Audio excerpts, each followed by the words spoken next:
Trey, Can't believe what? we did this. So I gotta tell people, I put on sunglasses before we started recording this because we're reviewing faces, and it felt like a time to wear sunglasses. Like, I don't know why, it just gave off that vibe. But I was in the studio first, and Trey joins and is already wearing his sunglasses. I did not text him. I did not tell him to. But he Might I had say to we pull. both look great in these We look sunglasses. amazing, Yeah. honestly. Like, it was a sunglass episode vibe. What brand are your sunglasses, Trey? Oh, Blake, I appreciate you asking me. My sunglasses are this small brand. You might have heard of them. They're called Versace. I feel like I really deserved a nice treat. That's like And Latin, right? yeah, it's Latin for "go fuck yourself," I think. Ah, yeah. That's kind of the vibe. That's that they right give up your off. alley. Yeah, so if you, I got them for Pretty Light Store. If I'm being honest, I just wanted to be ridiculous and have. What are you putting in your? Are you putting a tab of acid in your mouth? What was that? It's Faces review day, baby.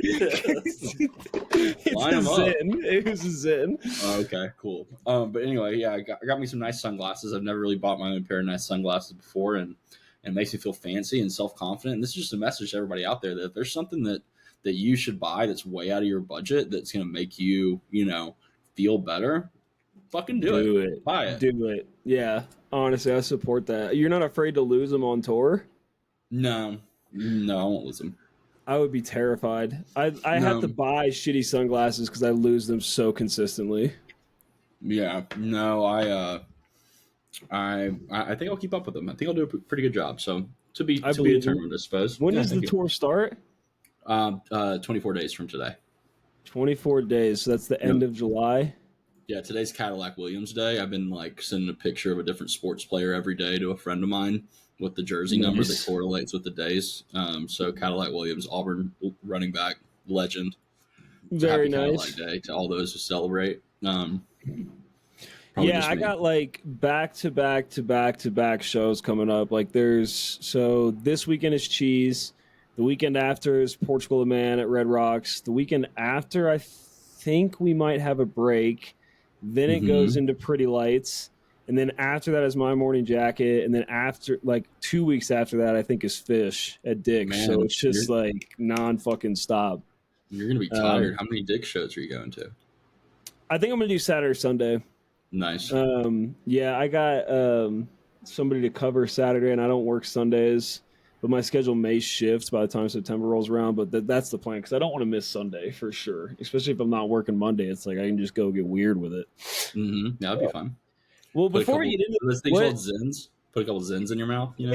Pop a couple Zennifer Anistons and just let it ride. Oh, I hate that. What show are you most excited for on the Pretty Lights tour? I think I'm most excited for Brooklyn. He hasn't played. Really? He hasn't played New York in almost 10 full years. He used to really blow up New York all the time. And the Mirage is this indoor outdoor venue, and they stay open till 4 a.m. So I have a feeling the show will be super super late. Nice. Has a massive it's almost like a semicircle screen, so the production's going to be great. And a little birdie told me that Greg is most excited for the production of that show. So, Very cool. What weekend is that? Is that early in the tour or late? That's mid. It's going to be September 29th through October 2nd. He starts in Dillon, right? Starts in Mission. So the show you're going to do. Yeah, I feel like you and Christian haven't been as grateful as you should be for me kind of just giving you guys these tickets. These people are sacrificing their children to get these tickets, They're going overboard, for real. I mean, I'm excited and I am thankful. Okay. But, I still got to figure out Shania's. I know I'm going to end up shelling out a shit ton of money and splitting it to buy it with her, but, whatever. It is what it is. I'm just glad that you hooked us up. That was super nice because if you hadn't, then we wouldn't be going. Right. Splitting a resale ticket is manageable, but buying a resale ticket straight out right now, dude, they're $270. It's crazy. Yeah, it's ridiculous. And I don't think they're going to get any cheaper. I think they're going to get more expensive, actually. Really? Yeah, because I think people are going to give up hope. Like, or Yeah, that they're excuse me, going to people get are gonna someone like give up else. hope to get someone else's, yeah, and then they'll start buying them up, and then they'll jack the prices up. So, Yeah. anyways, we should probably get into Anyway, faces. People don't want yeah. to start talking. All right, so we're doing faces today. Ladies and gentlemen, welcome or welcome back. We're your hosts, Blake and Trey. Christian could not be with us. Christian's a big wig. He's got work stuff to do. So, we'll It carry the is. pod. It's the Sunglass episode. This is totally biased music. We're reviewing Faces today. Brief intro. Faces captures Miller in transition. It's a collage of contrasting realities. A mind is capable of creation as it is annihilation. The woozy anxiety of friends captures the pride of winning with the people who have been there all along and the demons that have been there too. Quote, my grandma probably slapped me for the drugs I got. I'm a crackhead, but I bought her diamonds. We love rocks. Such clever turns of phrases make the project a kind of choose-your-own-adventure odyssey. Do you want to hear Miller as an agile wordsmith and producer fine-tuning the intricacies of his craft, as a blossoming artist defining success on his terms, or as a troubled young adult already beginning to see the writing on the wall?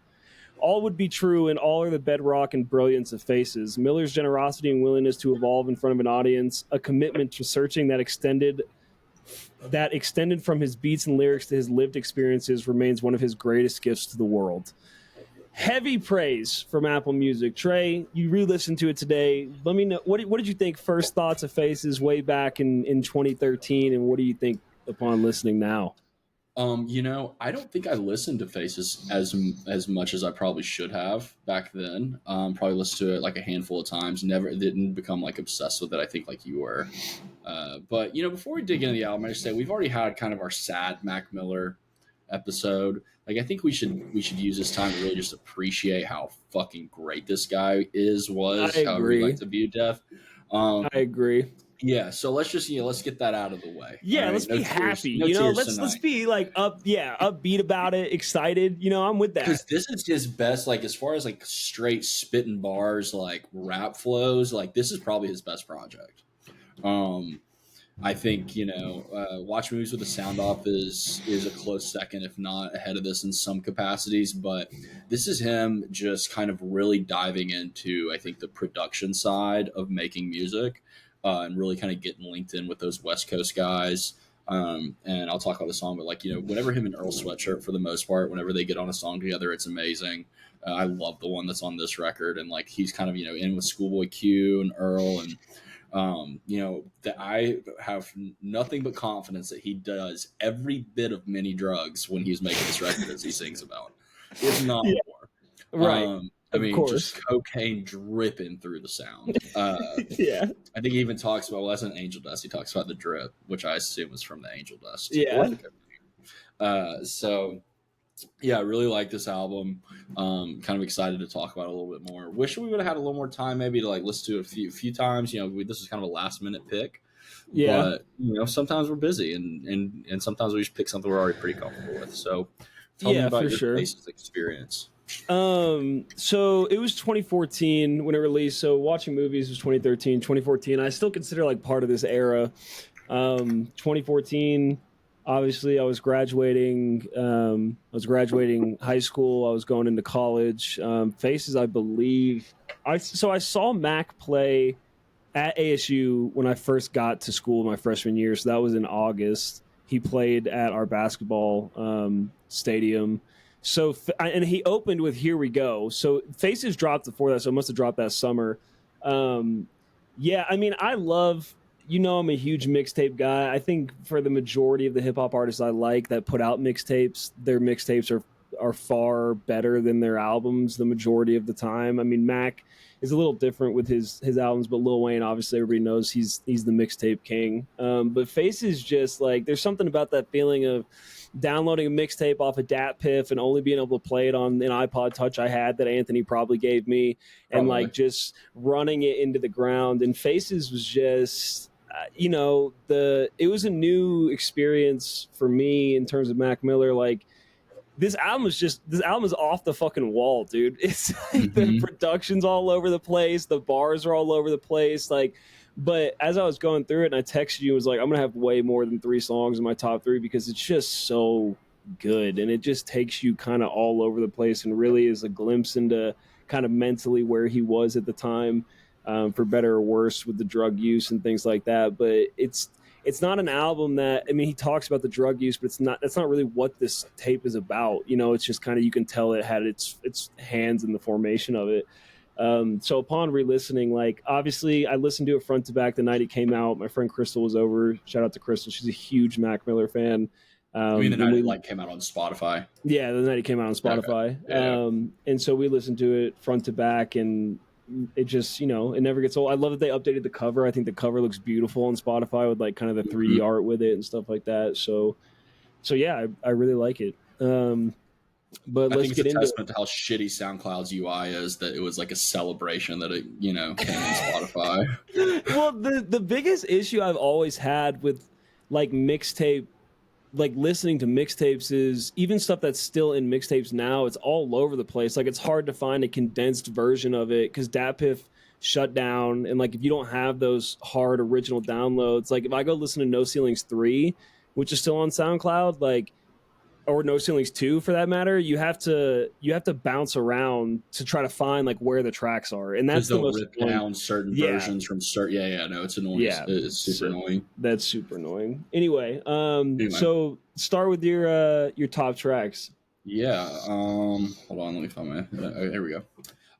So my number one top track, not number one ranked, these are kind of all pretty much equal, is Angel Dust. I think that song is, first off, I think it's fucking hilarious. It is. It's really funny. You never hear people like admitting that they do Angel Dust, you know, like in public. But it's like, hey, don't worry, like it's just a little Angel Dust. Like it's all good, it's no you know? big fucking like, deal. You know, the hook is fantastic. You know, I love this bar. Like, they want to put me in the psycho watch. Everyone's afraid of what I do inside my studio, worried I'm gonna lose control. They ruffle my feathers and they shuffling like Yu-Gi-Oh! Execution flow at your neck like new cologne. Like, bar. Damn, bar. Yeah. Bar.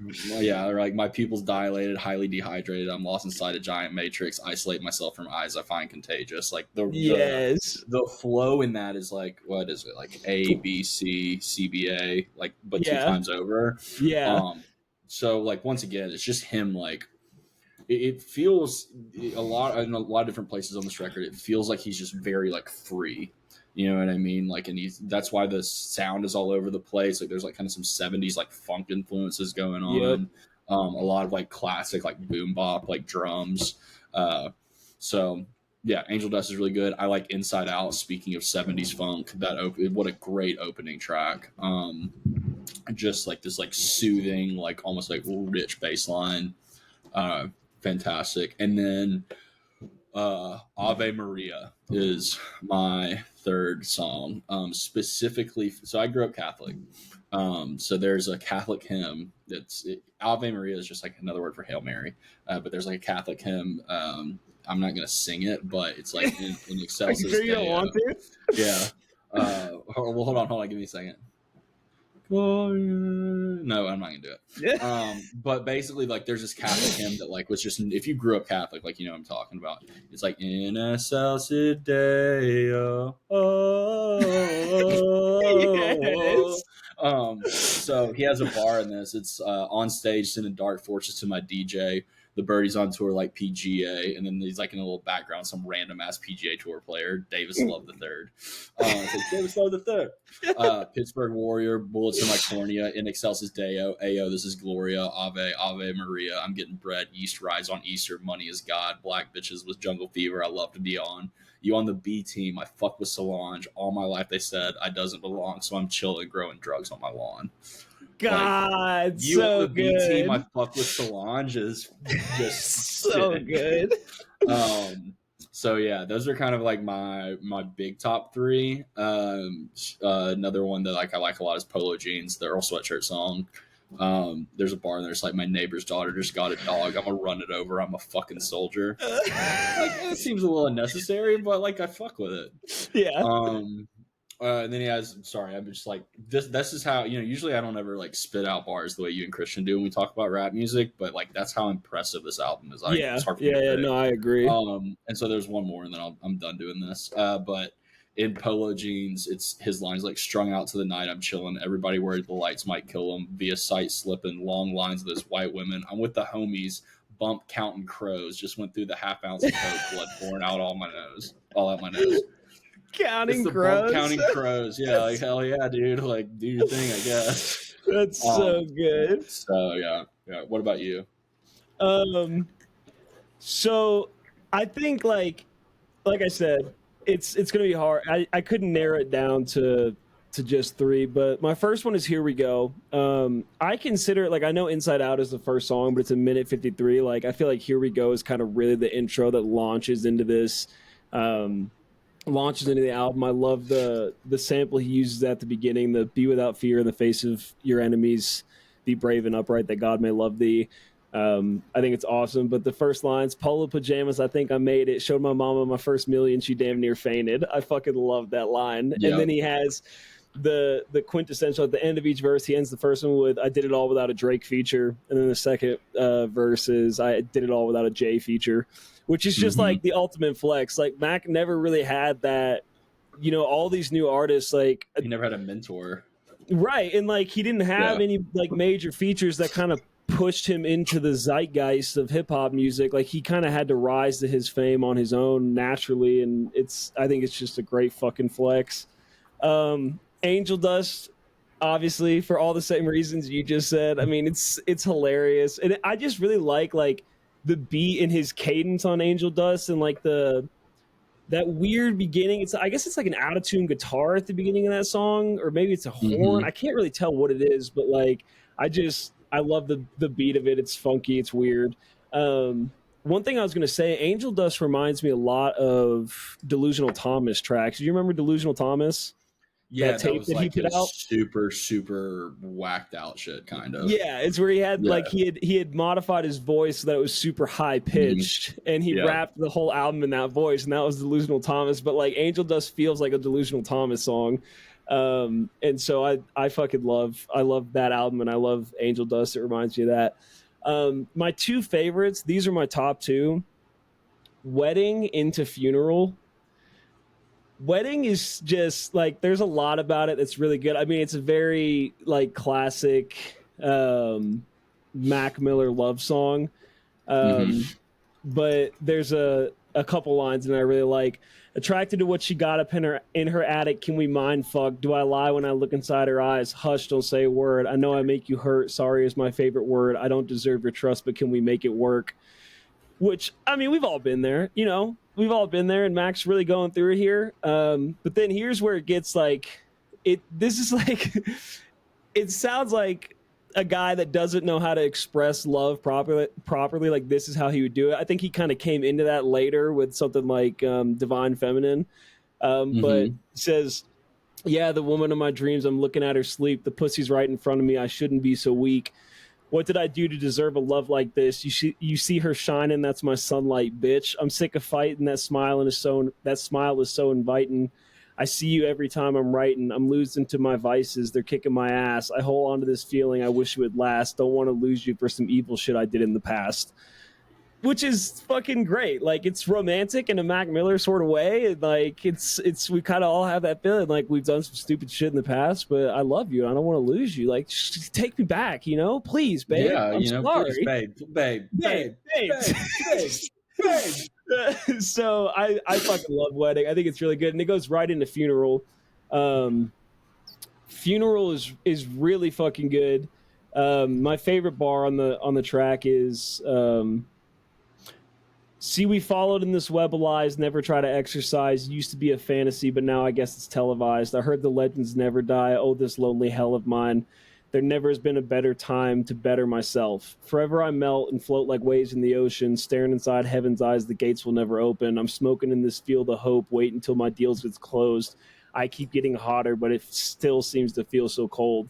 And then a couple bars later, he says, "I'm out here with the kangaroos, making danger, break the rules, celebrate my date of birth with acid, get the days confused." Which I fucking love. It's so good. Again, tapping into those themes that are throughout the whole album. But I think Wedding and Funeral back to back are just really good. And then some honorable mentions, San Francisco. I mean, what more classic of a line than "Tripped acid in San Francisco, stripped butt naked, caused a panic at the disco." Fucking amazing. Respect. Insomniac with Rick Ross. Wait, Panic at the Insomniac. Disco from San Francisco? That's a great question, and honestly, would make the bar a lot better if they were. I'm looking up right now. I'm looking that up, Jamie. Anyway, sorry, go ahead. And then Insomniac with Rick Ross, absolute fucking banger of a track. Just like this is really the mosh song on here that get the crowd fucking going crazy. It's 6 minutes of just chaos. Rick Ross kills it. And then Color and Shapes is my other honorable mention. So again, ton of good fucking songs on this. Love it. Color and Shapes, definitely honorable mention. Also another honorable mention, I don't think either one of us says Diablo. Yep. For me, Diablo is awesome, and it's kind of like one of the bigger tracks off the record. But like Rap Diablo, I don't know what the bar is off the top of my head, but like the Rap Diablo, something God's Flow. I don't know. Yeah, Call Me Petey Pablo. Yeah. Life of Pablo, great album. Yeah, should we great do album. that one day? We should do Life of Pablo. Yeah.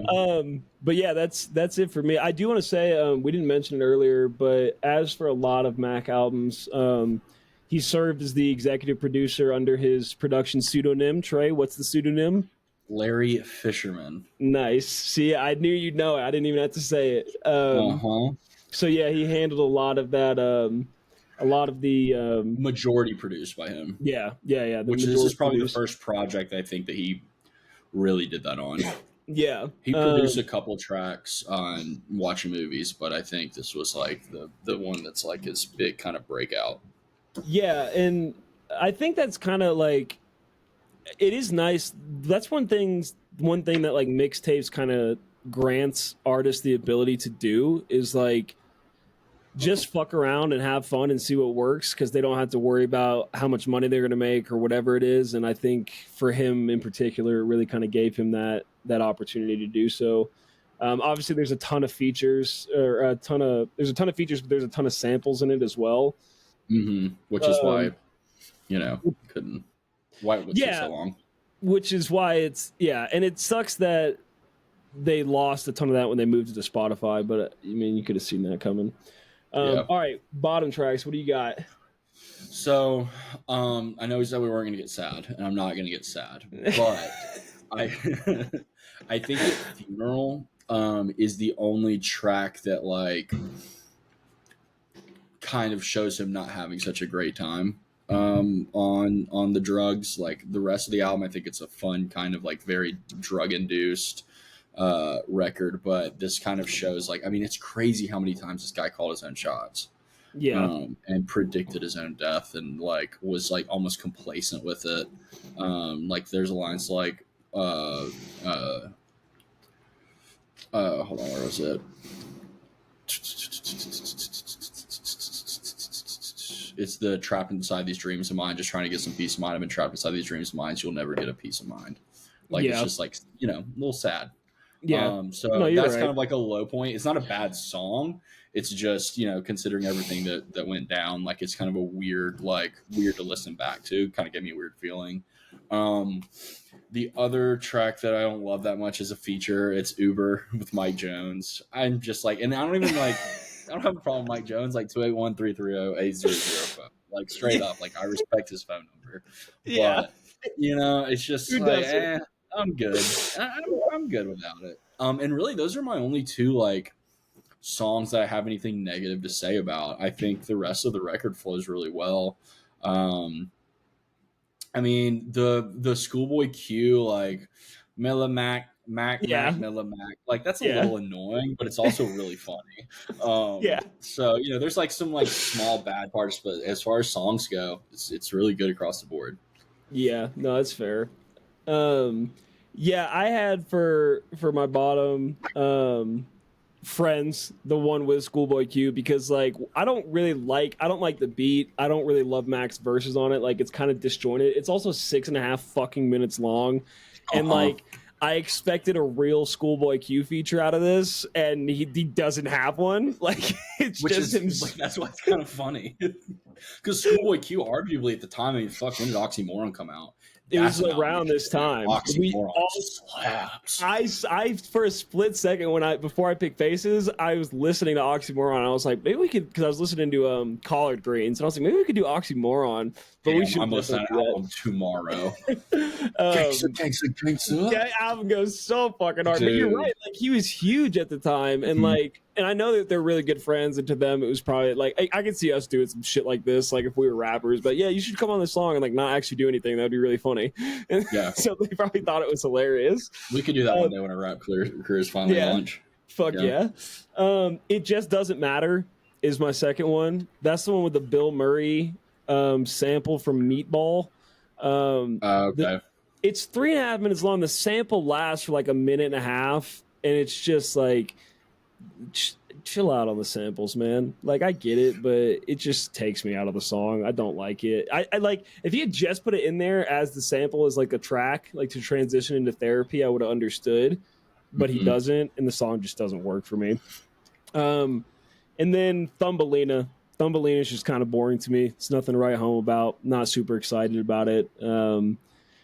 But, you know, overall, like, the thing is, I'll listen to It Just Doesn't Matter, and, like, I'll listen to Friends. And same with Thumbelina. I don't really skip any of them, but they're definitely towards the bottom of this album, which to say that with a 25-track album is really fucking good, honestly. Yeah. It is a really long album, like, track length-wise, but I feel like it's not that long. It's only, like, an hour and a half. Like, there's definitely some shorter songs in there. There's some like interludes. Like that 55 songs only, it's less than a minute. So it's not like undigestibly long, right? And I really like 55. 55 is, I do too. I don't know what he was doing. Like, I guess he was just fucking around with some instruments, maybe with some friends or something. But it's really cool, and I like it. It's kind of like a breath of fresh air before going into San Francisco. Okay, so Pitchfork gave it a 7.3. And they say, honestly, that's kind of impressive. Yeah, I mean, when was that though? This was in 2014. Okay, that's really impressive. It was a mixtape, actually. They said Faces finds Mac Miller embracing a typical 2010 rapper's trope, the exploratory between-album mixtape. Over an hour and a half, he advances on his last LP's heady sprawl with a palette stretching from rainy day introspection to playful wordplay exercises. God, they hate rap music so much. Like, that first line's like a 2010 rap trope. It's like, oh, you mean putting out more music, you fucking bitches? Like, literally, dude. So, and like, they fucking that's the whole music production or music journalist like world. They'll never take hip hop music seriously. It is what it is. Shit pisses me off, Trey. Yeah. It's a little racist. Yeah, it's a little racist. So there's a GQ article that was written. It's called "The Making of Faces: Mac Miller's Most Crucial Project," and they say Thundercat and some of Mac's closest collaborators talk about creating the fan favorite 2014 mixtape, which finally hit streaming platforms today. I don't want to go through the whole thing. I read it earlier. There's some really good stuff in there. I think you'd like it, but yeah, maybe send that over to me. Kind of brings me to my next point. Where do you think? I was going to ask you the same question, actually. In terms of his discography, where does this sit to you? You can break it down based on mixtapes. You can throw on the albums in there. Like, where does this sit for you, and what do you think it did for like his trajectory of his career? Okay, that's a good double-party question. I think this let's just call it an album because I don't feel like correcting myself constantly, even though it's definitely a mixtape. But for whatever reason, we just confuse those two now. Yeah. So it's almost like this like weird cousin for his discography. Like you can't really rank it amongst the other albums, I feel like, because it's just not really the same thing. I think that the influence that he had like from this time period of him like producing all this music with like his homies in that mansion that he had, out in was it LA or whatever? LA, when he moved out there, like I think this probably might have been one of the most important parts of his sound, like developing his sound and getting completely out on his own, getting a lot of new influences. Some coming in the form of some crusty white powder. Yeah, but I would put it quality wise in the top tier. You know, Yeah, it would be like good AM, swimming, watching movies. This off the top of my head, that's probably fair. then circles if we're like trying to fit it in with everything else. I Yeah. still stand by my statement that it's like its own thing, kind of alone, like with his other like weird side, like the what's the high pitched voice? Delusional Thomas. Yeah, Delusional Thomas, or what's the Larry Lovestein? Yeah. What was I that? Yeah, yeah, forgot like about that actually. like all that shit. Like it's almost like that's a whole other thing. But yeah, I would put it up there. What about you? Um, well, first, I want to say, like, in terms of trajectory of his career, I think this kind of watching movies was like dipping your toes in the pool, and this was like fucking diving head first. Like, Mm-hmm. he realized he could kind of, like, he tried being a little weird with like production and kind of themes with watching movies, and then for Faces, he was like, "This is everything that I really wanted to do, and not have to worry about record sales or critical acclaim or whatever it is. Like, I'm just gonna fucking do it." And I think the overwhelming like positive reception to it gave him the confidence to be like, I can try whatever the fuck I want at this point, you know, Mm-hmm. which I think in terms of what that did for his career moving forward, it allowed him that confidence to bounce back and forth between all these different types of music, these genres, these instruments, things of that nature.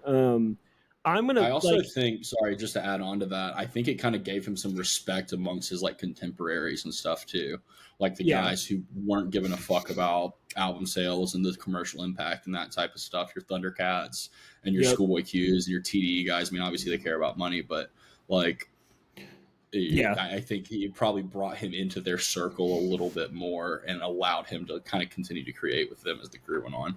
Right. And it's like we can have fun with this, right? Like we don't it doesn't Mhm. have to be for you don't have to do this for a studio and for to put out albums. Like you can just make something you want to make. And obviously Mac had made a ton of mixtapes, like he's aware of that, but I think this just kind of is in a different vein. Like you said, it's almost its own type of thing. Um Mhm. I taking it away from his albums, like stacking it up against his mixtapes. I've said this a lot. You know, prior to Blue Slide Park, there's not a lot that Mac put out that I enjoyed. Blue Slide Park and before, like Kids has some moments on it, and Blue Slide Park has some moments. But in terms of mixtapes, like Macadelic is great, but Faces to me is like the pinnacle of his mixtape career. I don't think he has a better mixtape in his discography. I mean, it's obviously up my alley in terms of music I enjoy and listen to, but just as a whole, I think the project is it feels like an album. Like there's a reason it's streaming now and it's fucking 25 tracks long and has a ton of really respectable good music on it. And I think prior to Blue Slide Park, like his mixtapes just didn't really do that. Granted, he was a kid and he was still evolving into what we know that he would become. But like even what was the other one? Best Day Ever. Best Day Ever, I like love that mixtape. Download it off the collection.com. the collection.com with a K, baby. Never forget. You showed me the collection. We used to run that Oh shit yeah. rampant, Oh dude. man, I love the collection. BDE bonus, best day ever bonus is great on that fucking mixtape. But like it has Donald Trump on it. It has Wear My Hat. Like there's just some corny Sure. shit on it. Like there's a lot I of mean, corny stuff on his I early think mixtapes. personally, I agree. You can wear my hat. you You just have to make you sure and give have it to back. give it back. Yeah, right, Yeah, right. that's the rule. He was Life's about spot on with that boundaries, and one. that's kind of what just like Jonah Hill's taught us recently. Life is about boundaries and establishing those boundaries. So, Right, and you have to uh-huh. you have to make sure that those boundaries are established. Uh-huh. But yeah, overall, I mean, it's phenomenal. What do you have for a final ranking? Give it a very solid 8, I like that. maybe 8, maybe an 8.5. Honestly, let's go with 8.25. That's fair. That's fair. I'll give it an Yeah. 8.5.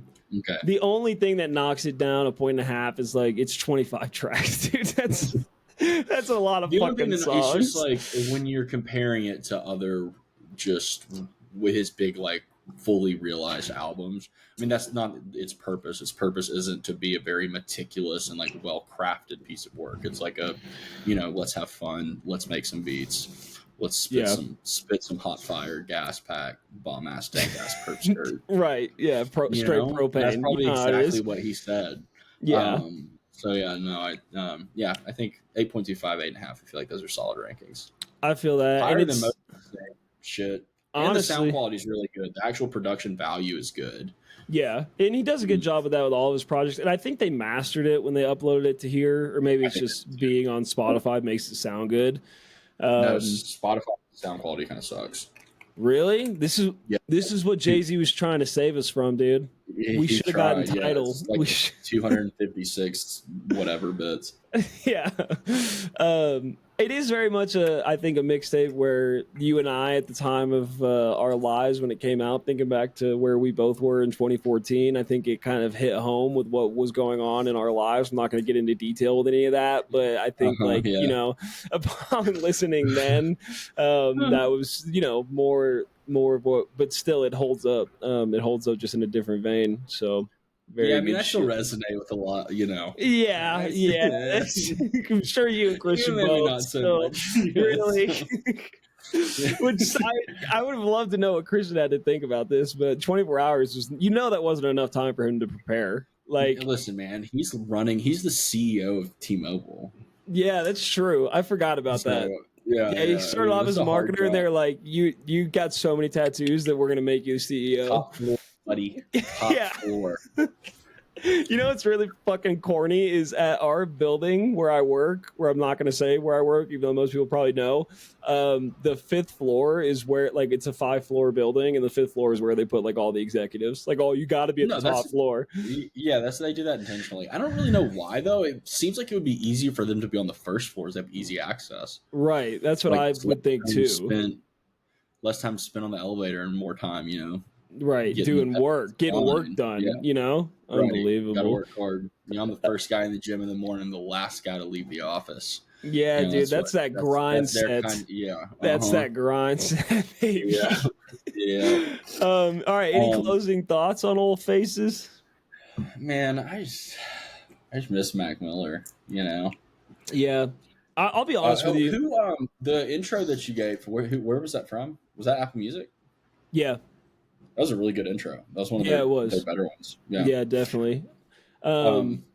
Yeah, I miss him a ton, man. And I'll be honest with you, I don't listen to him a lot. I don't listen to him the way that I used to before he died. And like, I listen to a lot of dead artists. Like, I listen to a ton of Nipsey Hussle. Obviously, I listen to a ton of Pop Smoke because that's a more recent thing. But like, with Mac in particular, it's just kind of hard knowing like we'll never get to see these songs live, and like we had the opportunity to do it while he was still here, but now it's like it sucks when you listen to an artist, you're like, wow, I don't get to have that experience anymore. It's still a personal situation. It's just different than others for So for sure. We talked about that before, though.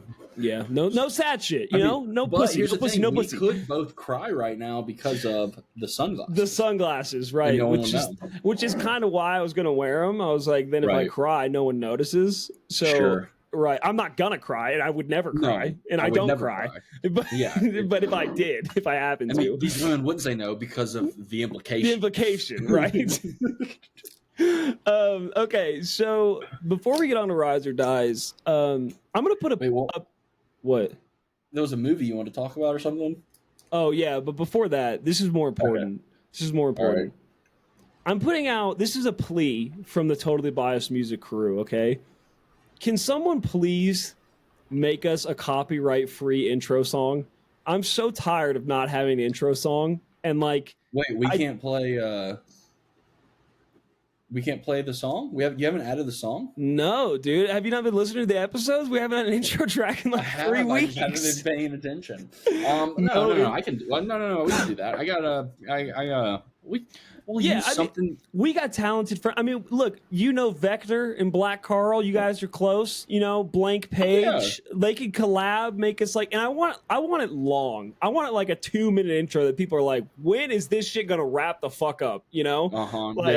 They're like, I hate this song. Right. So for all of our shitty friends that know how to make music, not the ones Blake mentioned, but like other people that are out there that make shitty music, because all those people make legitimately good music. That's not the joke. The joke here is that you all make shitty music. So contact us. Right. And make us a and you 5-minute long noodly jam song. Yeah, and like make sure to put intro clips, like put little snippets of like obviously Trey saying we got to cut that. That's got to be in there. Christian saying something gay. Me getting mad at Trey. Like we need those little snippets in there, kind of like an ode to the show. Yeah, so it could be your masterpiece. Yeah, if anybody here is able to make us an intro song, let me know and we will test them out and pick our favorite one and put it on the pod. Hey, what if we pulled the song? Hold on, idea. And we can cut this if we need to. But what if we pulled the Pretty Lights intro song because it's not out anything and no one owns it? What is the music video that he put out back in April? I'm cold as fuck, boy. No, I'm thinking something like, maybe, but I want it to be kind of funny, and while his career is funny, I don't know. All right, well, you just lost a ticket. I don't know if that's what we're going for, but look, we'll try it out. We'll try it out. Hey, this whole time, have you thought this was a scarf, or did you realize it's just a kitchen towel? I thought it was a scarf. Yeah, to be completely honest. I was staying leaned forward so you couldn't see the end of it. Was that the goal, to make me think it was a fucking scarf?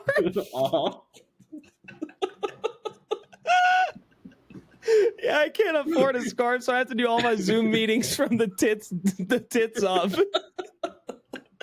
Well, I spent all my money on these Versace glasses. I can't afford the glasses and the scarf. Can't get a fucking badge. Okay, so I rewatched Uncut Gems, and you have seen Uncut Gems, correct? And you are a fan. I love it. I love the way it makes me feel. What? That's not good, dude. That's not good at all. It makes me feel scared and like alone. Well, that's this is what I wanted to talk to you about. It's like my big gripe with the movie the first time I watched it and now upon rewatch is I feel like the Safdie brothers are like, they try to create moments that cause anxiety for no reason. Like just to be like, yeah, this is one of those movies that is supposed to cause anxiety. Like the gambling stuff obviously is going to just generally cause anxiety. But then they do shit like that one scene where they come into the glass room and they can't open the fucking door. You know what I'm talking about? And that goes on for like 2 minutes. What? It's like the whole point of the movie. It's like... Yeah, but you got to come by those moments organically, Like in that whole, like Lakeith Stanfield, that whole shit with him, like his character makes no sense. And like the whole movie, he's like, oh, I got the rock. Like I'm coming to give you the rock. And then he shows up in New York and he's like, oh, I don't have the rock. Like it's in Philly. They're like, all right, we got to go to Philly. And they go to Philly and he just fucks off. And then Adam Sandler's like, all right, you're driving back to the city, you got the rock? He's like, yeah, I got the rock, I'll meet you at the weekend show. And he sees him, he's like, where's my rock? He's like, oh, I don't have it. He's like, what? His whole storyline, I feel like they just wrote it to just cause anxiety where it doesn't make any sense. Yeah, you know what I'm saying? The rock is the gym, okay? Right. And the human emotions around the rock are uncut. Okay, so that's kind of where the whole movie. Oh, interesting. The uncut gem of an anxiety-ridden, crazy lunatic asshole. I feel that. Yeah. I mean, I like. I think Adam Sandler's acting in it is really, really good. I think the plot's like interesting. I think Kevin Garnett actually does a fantastic. He does a great job. I will say he's the highlight of the movie. Like, who knew? I love when he's like, "Why the fuck would you show me something if I couldn't have it?" Yeah, Adam Sandler's great. The Weeknd is terrible as always. Of course, of course he's terrible. You've got to watch it. You've got to watch The Idol. I mean, like, I could not implore you to watch anything more. I can't bring myself to do it. Dude, I really can't. So terrible from the very first scene. It's like, what is this? This is not going to be good at all because it's got this like euphoria, glitz, and glam, right? But the first it's by the same guy. It's by the same guy, Sam Levinson, I think. The first season of Euphoria, I think, is a respectable season of television. It's good. The second season is absolute dog shit. It's not good, right? Terrible. And then it kind of highlights, like, it was the first season that good, or like, did you just kind of like get a little distracted by the shiny objects? Right. The Idol is like just the shiny objects, but with The Weeknd telling you about it. Yeah, well, I do love that in Uncut Gems. Like, of course, like his one line of dialogue is like, "My cock is so hard right now." That's pretty much every line he has in the Idol. It's just him talking to that girl. And, I don't understand. What is the premise of the show? Like, the premise of the show is there is so God, this makes me so mad. There's this thing that happens, and it's happened since the beginning of movies and television, I feel like, or relatively, where there's these people that are writers in Hollywood that have never spoken to anyone that doesn't live in Hollywood. right? And so they're so self-involved and so self-absorbed with like the Hollywood thing Yeah. that it just like they'll be like, ooh, let's you know what everyone will love? A movie about us. Yeah. And so like, let's just write about us. And so the premise of the Idol is there's like a superstar pop singer who like had a bad day. She taken one down. She picked herself up, then she turned it around. Just like, yep. So she like something bad happens or whatever, and so she like had to cancel a tour, and it's her like redeeming herself basically from having to cancel one single tour. Yeah, not that big of a fucking deal. They just rescheduled the dates. It happens. It happens. Nah, that's career ruining, dude. That's career ending, so actually. It's like the major label guys like, can we trust her? And then like her two like hanger-ons are like, yeah, you can trust her. And then the weekend comes around and he's like super fucking weird. What is his character? Like, what is his relation to her? Like so she meets him at at his club that he owns. And like they just like fuck, and then all of a sudden he's like her producer, and he like brings and then he's like really like has been like convicted of being like, I'm not gonna give away a bunch of it. You should just watch it though. So it's kind of the opposite. Like normally women in Hollywood, they write it that they're having sex with somebody to get famous, but the Weeknd's kind of the guy having sex with somebody so that he can become their producer. Like he kind of uses that as leverage. Oh, yep, absolutely. Yeah. You nailed it. So it's woke, is what you're saying. So it's like fake woke. It's I can't even get into that part of it because I'll just talk for an hour and a half like about how oh God, it's terrible. It's like women's empowerment, but like she's not empowered at all. But then like there's a big twist that makes it seem like she was empowered, but like she's not really still. Like it's really bad. It's really bad. It's like a big twist, like, oh, she was planning this all along, or like something like that. Yeah, something similar. Yeah, that makes sense. Yeah. But it's like, but what did she have to gain out of any of it? Like there was nothing. The dots never connect. The dots never connect. Yeah. So let's move on because I'll just get more and more angry. I will say that. As a gambling addict, I do appreciate Uncut Gems for the gambling. And I also watched The Gambler immediately after, which I think is a much better gambling movie. And Mark Wahlberg's character is very reminiscent of me when I'm in Vegas, just don't know when to stop, just keep doubling down and lose it all, leave in shame, you know? So shout out to those movies. Okay, Rise or Dies. Do you have a problem? Are you okay? No, I'm fine. Everything's fine. All right, Rise or Dies. What do you got? All right. So I picked a song by a band called Group Love, who in the 2013 through like 2015, maybe 2012 through like 2015. They put out two really good albums. The first album is called Never Trust a Happy Song. The second one's called Spreading Rumors.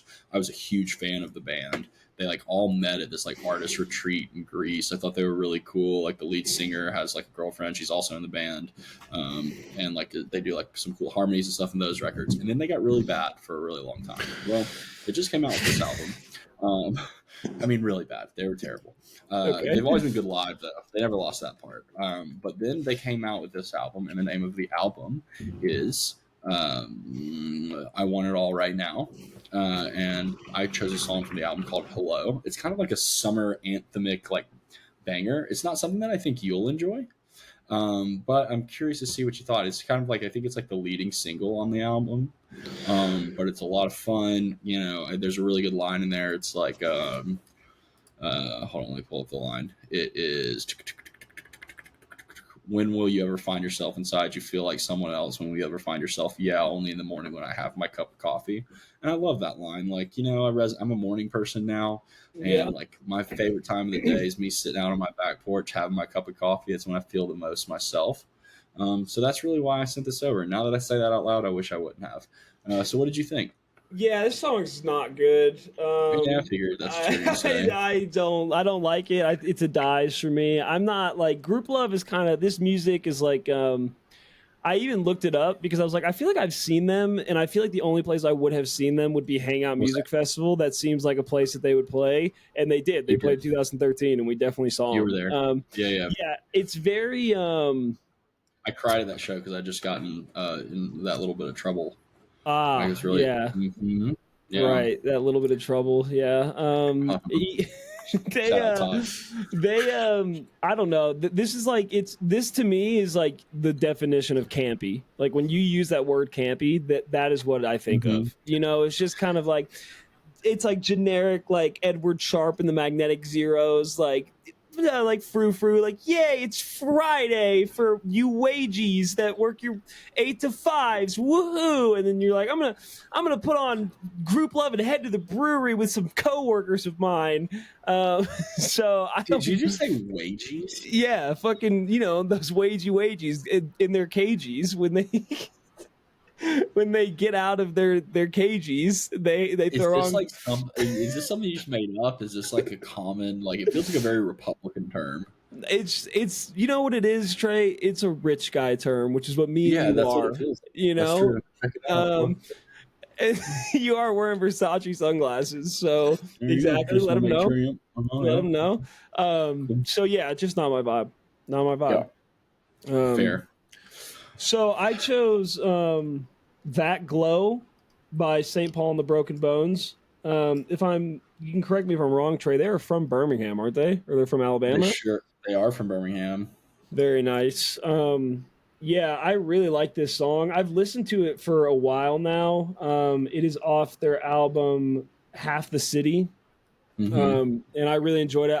I sent it because it is actually the intro track in the movie The Gambler, starring Mark Wahlberg, which I just recently watched. Okay. So Nice. Cool. that's what reminded me of its existence. And I remember being like, yeah, this song is really good. So I gave it a rinse again, and then I sent it to you. What do you think? That's fair. I'm gonna have to give it a dice, and let me tell you why. There's a couple reasons. One, I don't like his voice, and I never have. Really? Yeah, I like their music. I like their sound. I like kind of like the laid back, like new age soul funk thing they got going on. But like, it's just something about his voice that is. Like, I don't think it's a bad voice. It's just I just don't like it. I find it kind of grating. Also, being from Birmingham, I know I'm supposed to kind of like rep it. You Yeah. know what I mean? But like, Right. kind of they're kind of like always there. It's not like a cool. They just like come back and like we'll play at Avondale. Let's just It's like like they have brewery like in a Birmingham. residency there. It's like Yeah, there's like spring, fall, summer. Like they're just there all the fucking time. yeah. Um, No, I feel but that. one fun St. Paul broken fact is John Kennedy's girlfriend. Sorry for using John's full name there. She actually helped create some of the album artwork for their newest album. Really? Yeah, I Is think it she took a out few. right now? Yeah, it's what's that album called? Let's see. Hold Angels on. and Science. Yep, Angels and Signs. She Yeah. took the picture. That's the cover art. No, not the cover art. She like helped. I don't know if she took the photographs, but she like did something with like maybe some of the editing or something like that. But yeah, she kind of Interesting. helped. Yeah, she helped out with the That's with the super artwork. sick. Very Yeah, it's very nice. cool. So, Shout congrats out to Katie. Yep. So Cool. does get a dice for me, but I do respect St. Paul and the Broken Bones, and I love Birmingham forever. That's fair. That's fair. Mhm. All right, How you do got you feel tweets about today? Because I do not, by the way. I do actually. I have a tweet, and then I have a few fun Instagram posts. I'm gonna be honest. Let's talk about Threads for a second. I know we're kind of coming at time here, but I just don't think it's gonna take off for me. Why? I'm sure Really? because let me tell you why. Let me tell you why. The way that it was gonna be fun for me was if I could get on there and I could see my friends talking shit, just the way Instagram stories are. Like that's what's fun about Instagram now. It's like, Yeah. oh, what is Blake doing? Oh, he's at a fish show. That's cool. How fun. So I was like, okay, well, I'll just make sure and only follow my friends on Threads. So anytime I was coming across like a account that I follow on Instagram, it's like not someone I know personally, I was just like unfollowing it. Well, they're doing the same thing Twitter does. They're just promoting like a bunch of like influencers, content creators, different accounts that are like paying for promotions. It's like, you may like this, like it's just a bunch of stuff I've never seen or heard of. And I just have no interest in having another social media that's just basically advertisements. You may make fun of it, but Facebook is the only social media that doesn't do that. They Well, really are. I think that they have put out a statement because that was a lot of people's gripe, was them being like, "Who the fuck are these people that I'm seeing on my Yeah. timeline?" So I think they're gonna make a because there's like an algorithm thread, and then they said that they're gonna make a thread that's literally just a chronological thread, so you would only see people you follow. Like, because Twitter has that, they have like the For You page, which is what I scroll through, but then they have like a follower one where you can it's just people you follow. So I get what you're saying. Like if Threads had that, it would be nice. Like because Right. then it could be exactly what you're saying. But yeah, no, I get the gripe. Like I mean, to me, it operates the same way that Twitter does. Like I'm just seeing. I follow a bunch of basketball and sports stuff, so it's like there's sports accounts that I don't follow that I'm seeing, which I enjoy, but like I want an option to not see that. You know what I'm saying? Yeah. The thing is, if I want that, I'll just get on Twitter. Right. Like that already exists. Right. So yeah, that's kind of my gripe. But anyway, so I wasn't able to get any threads, which I would have liked to have done. But what I do have is a couple tweets. This one is from Roro, comma PH. Oh wait, give me my intro shit. Fuck. Oh fuck yeah! What are we doing? Yeah, I God don't know, man. damn.